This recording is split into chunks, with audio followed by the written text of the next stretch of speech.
NCAA Division I Women's Volleyball Championships, our second semifinal. Penn State leading Cal 2-0, looking to advance to face Stanford in the final on Saturday. Let's get to know Penn State middle blocker, Krista Harmato.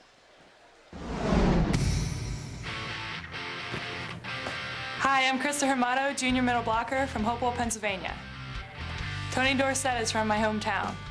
My favorite volleyball memory is winning the regional final on our home court. My favorite athlete is Hines Ward because he's always smiling. My mother and I keep our conversations interesting by talking in different accents. Hello, Mother. Hello, Krista. She's been a big reason why they have the 2-0 lead. Two of the best blocking teams, Scarch, in the country, and they have held the big advantage thus far. Well, Coach Rose talked about Harmato her freshman year. She was playing with the great setter from Penn State, Sam Tortorello. Didn't have to worry about anything. She was just swinging, not looking, not having any strategy. But now she had to work for it a little more with Alicia Glass coming in, a newer setter, and has gained so much more experience and finds those holes in the block, actually looking at that block now. Jolly good show from Krista and all the Nittany Lions. 2-0 Penn State. More when we come back. Penn State and Cal matching for a spot in the national championship against Stanford, and it's been all Nittany Lions so far. A well-balanced attack, control at the net, and Penn State is a game away from moving on. Cal now must win 3 straight over the #1 ranked team in the nation to survive and advance. The NCAA Women's Volleyball Championship presented on ESPN by Enterprise Rent-A-Car. Inside Arco Reno in Sacramento, 30-28 and 30-25 in favor of Penn State. And let's check in with Kathy. Great, I'm here with Russ Rose. Russ, pretty solid first 2 games, but not spectacular. You guys are struggling a little bit from the passing. What do you want to see your team do better here in game 3? Well, I mean, I think we haven't passed well. That's been a problem, but, you know, we're hitting 380, so, you know, when we are getting control of the ball, they're having a hard time stopping us at this point, but, you know, they're very good, and, you know, we know that they can cause us a lot of problems from both the end line and the left side hitting position, so a match like this isn't over when they've got the heat they've got on the outside. I don't know if you've checked your watch, but it's after 1 o'clock on the East Coast. Is that something that has been a factor for you guys at all? It's a factor for me, but I think the players are playing pretty well, but yeah, it's way too late for me. Well, these college kids are used to staying up late, maybe not so much as you, but thanks, Russ, for spending some time, and good luck in game 3. Thank you. Penn State doesn't seem to have been slowed down thus far. As we take a look at our Coke Zero game tracks, the statistics certainly back up the 2-0 advantage on the scoreboard. Well, as he talked about, they have a huge advantage in hitting percentage, big advantage in blocks, which is a little surprising because Cal's a very strong blocking team. But really the difference has been Shooter is really struggling for Cal, and she carries so much of that offensive load.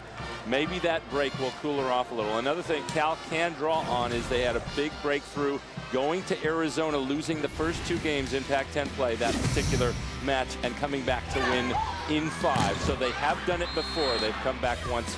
This the story. The Penn State block with the 10-4 advantage. And a big reason why Cal is hitting subpar so far tonight. And it really intimidated Chudra right from the start. That made it tough for her to get out of the blocks, and that's why she's still struggling so much. -105 for the match. Cressy with more kills, Harmato with the better efficiency and the higher hitting percentage so far in our Star Watch tonight. Nittany Lions win this game, they advance. Cal's got to take 3 straight. Bears are in blue, Nittany Lions in white, and Chudra looking for the touch and doesn't get the call. And right now she's looking for any break she can get to get back on track. And she can use a little more help from Carly Lloyd. That ball is still a little too close to the net against a very big block. Give her a couple of feet off. She can get a better swing at that ball. Lloyd tried to go on 2. Harmato was waiting. Brown trickles down the net and wide. Point Cal.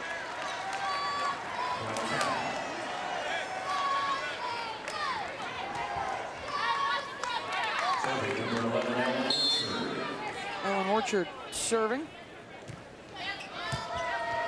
Fawcett with the tough pass. Glass tried to take it out of the net. Point Cal. And that's what Coach Rose was talking about. When Penn State gets a good pass, they can run their offense. They're very effective, but that was a pass that was going over the net. That's their vulnerability. If a team can serve them tough, there's another bad pass, then that team gets a scoring opportunity. Pressy's tip well short of the net. But that's not how to earn and finish off that scoring possibility. Well, you'd love to see with the power that she has, Pressy just wail away in those situations, swinging out of the back. Chutra, they try another tip, and it's put back. Now Pressy's going to let it rip, and it comes right back at her. And you notice Chutra also tipped that ball because it was too close. Again, she needs a little, she's not the quickest player. She needs a little farther set off the net. That one, the pipe to Pressy, blocked by Penn State. Chutra tried to tool the block, and Hodges' pass goes awry. And that's the kind of space that Chutra needs off the net, about 2.5 feet. Anytime there's a huge block like Penn State puts up, it's very risky to take a hard swing if the ball's too close. Lloyd serves. They go at Price, and now out of the back, Fawcett with the tip. Chance for Cal to respond. Chutra, whole house down to get it. Fawcett rips out of the back. Long, point Cal.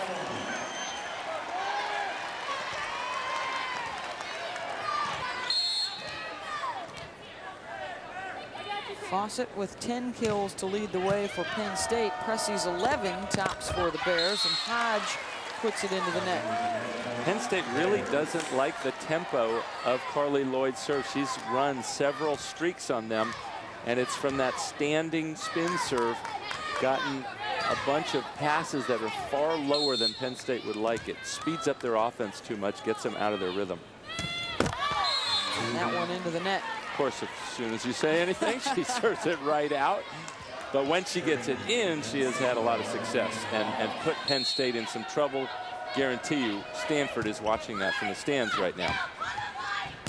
Chutra. That's the set Chutra needs. 2.5, 3 feet off, gets a good whack at it. There was a gap between the block there. Watch right here. Armato's a little bit late, and nobody can control that ball. Glass looks to Hodge. Cathan keeps it alive. Free ball, Penn State. Glass going to go to Armato, sliding behind.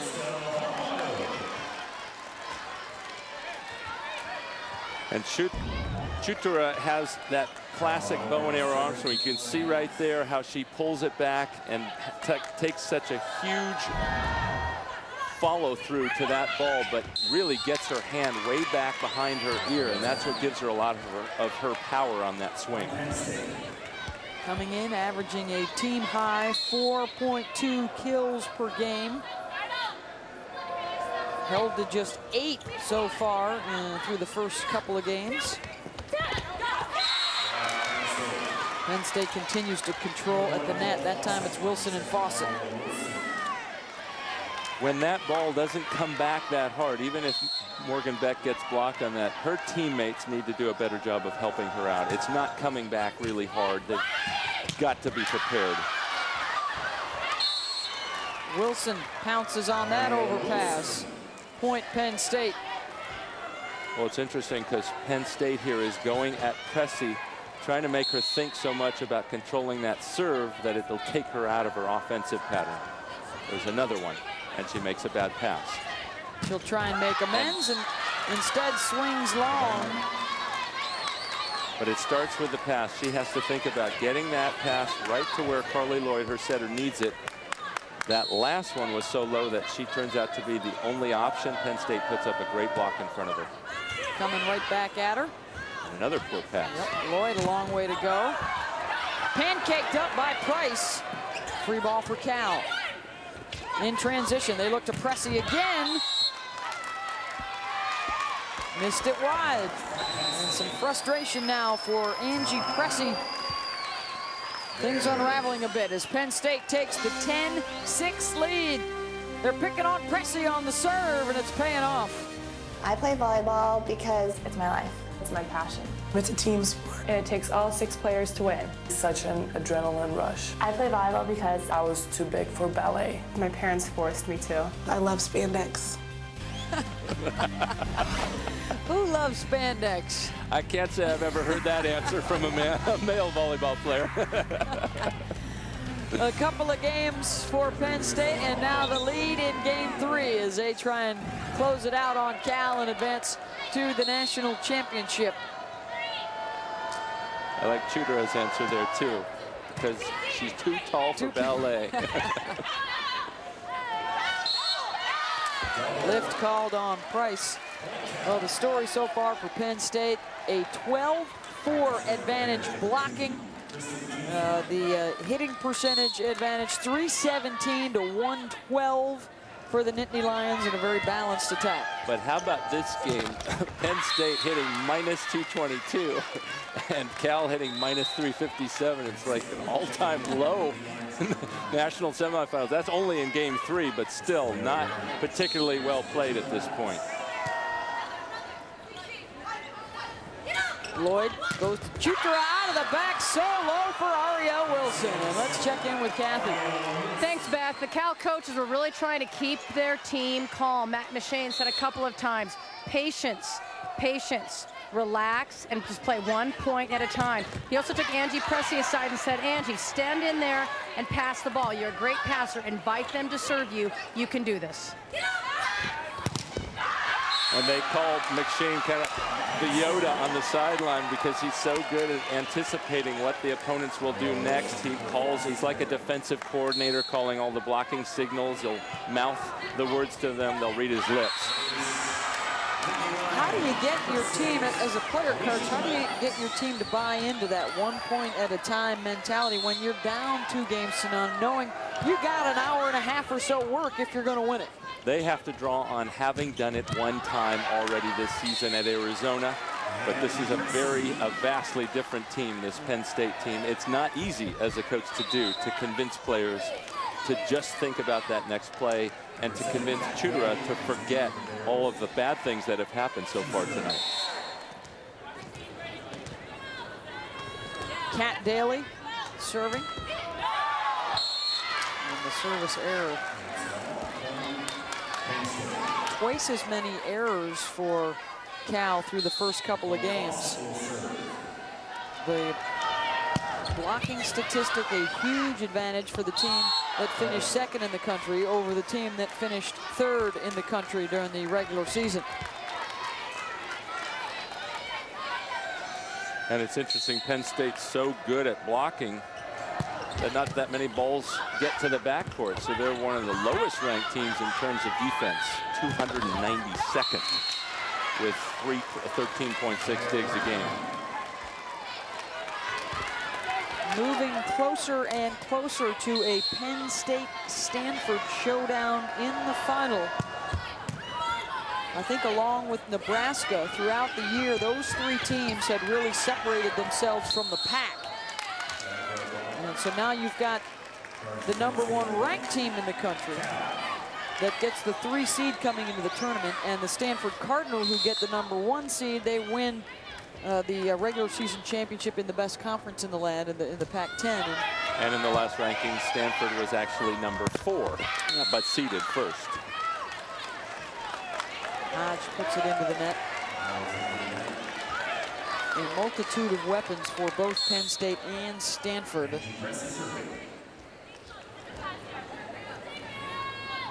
they met during the regular season. In fact, that's the last time that Penn State lost. They've got a 24-match win streak since that showdown back on September 15th. But you are right. Both these teams have 5 great offensive weapons. That is Penn State and Stanford. Any one of those players is a threat. If Penn State goes on to win this match, that's what should be so fun to watch, are the total offensive packages both those teams have. Blast to Harmato.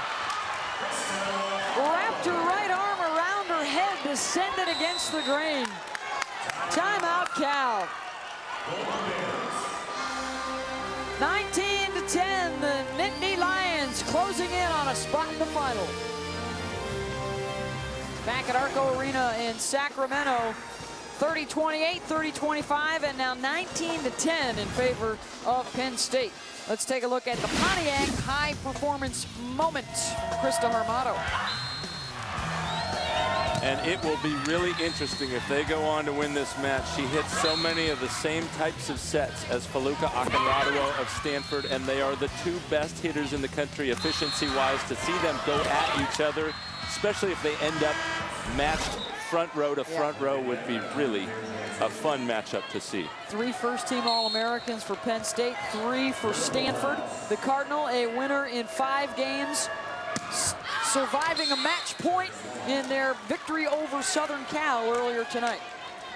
Coach Rose was funny yesterday. They had the public practices, and he had his players wear different numbers in case there were any spies from other teams when they were practicing. Hey, that number 7 doesn't do a jump serve. I never saw her do that before. I don't know if he's the cagey veteran or a little overprotective there. There's so much video out there now, there's really not going to be many surprises. They were so loose yesterday at their practice. They were having a lot of fun. That is one thing he's very good at, is keeping them loose. He was throwing balls at players behind their backs, joking around with them. They love his sense of humor.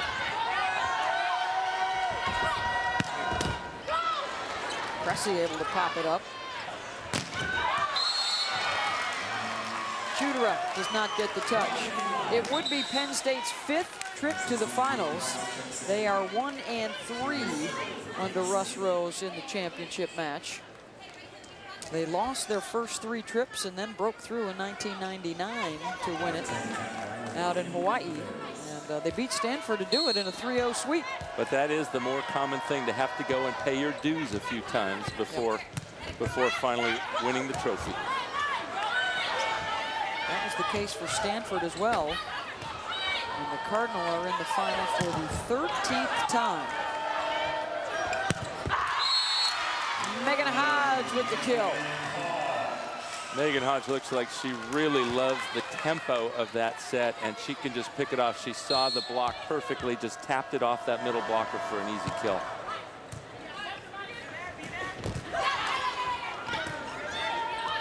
Out of the back, Fawcett, right down the pipe.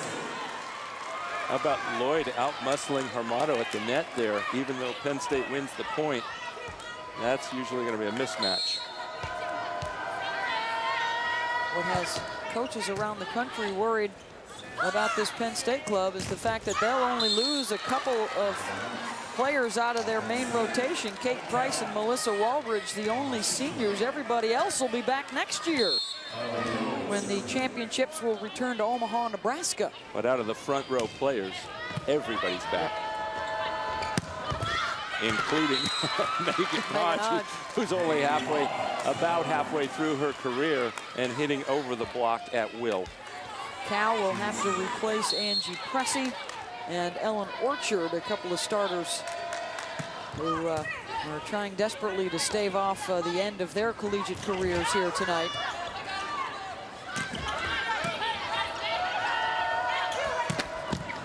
Penn State seems to be energized. They ought to play more often in the middle of the night. As Cal gets the kill. The NCAA Men's College Cup continues from Cary, North Carolina, with the championship match coming your way on Sunday afternoon at 3 o'clock Eastern on ESPN2.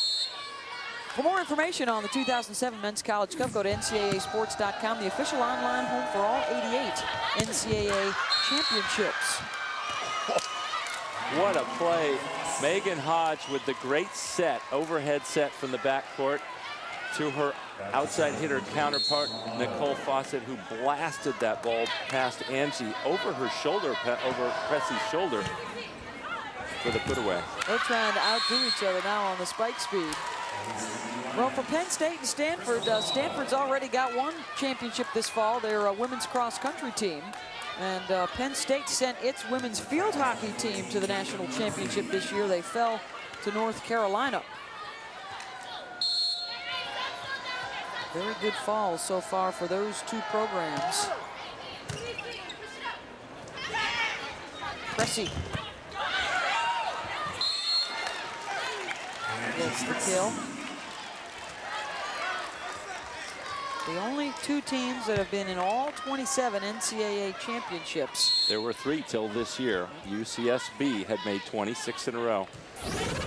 Stanford gets a chance to stay close to home. In fact, they have not had to leave the state of California through this NCAA tournament.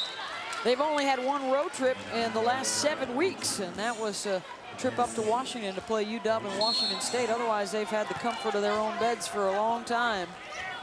And that was a big match for Stanford. They had lost at home to Washington, wanted to get back at them, went late in the 5th game, but made some big plays. The kind of plays they had to make to win this match tonight. Senior Bryn Kehoe called that the real turning point for their season.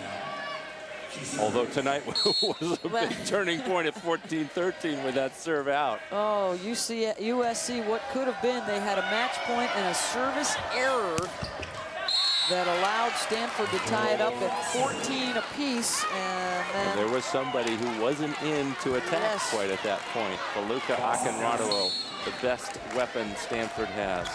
Cardinal ran off a couple in a row to finish it. Cressy. Right at Fawcett. Glass looks to Hodge. It'll be interesting to watch Stanford try to slow Hodge down. She comes in with such great momentum, gets a really good jump on that ball, and can hit it anywhere on the court. Confidence soaring for the Nittany Lions, who will ride a 25-match win streak into the finals Saturday night. Match point for the Nittany Lions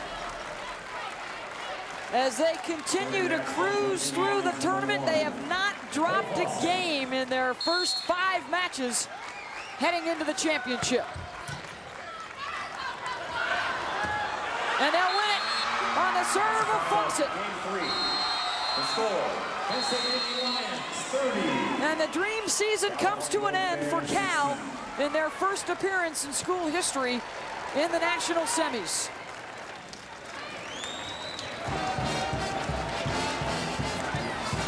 The sweep for Penn State as they eliminate the Cal Bears, and they move on to play for the national championship against Stanford in a highly anticipated showdown of 2 teams that have been on or near the top all year long. And they met far a long time ago, early in the season. It was a great 5-game match. Both coaches said it was well played. Expect that again Saturday. Stanford got the win in the regular season. Can they match it in the postseason? The state capitol here in Sacramento. And Arco Arena will be the site Saturday night for the national championship. We know who will be in it as Penn State will face Stanford.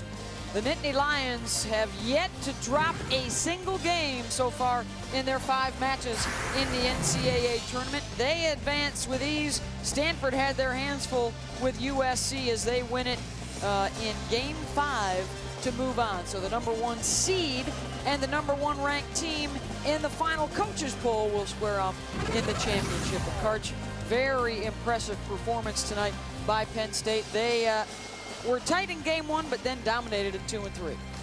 They look tremendously strong at the net. It'd be so fun to watch them against that Stanford offense and the Stanford block.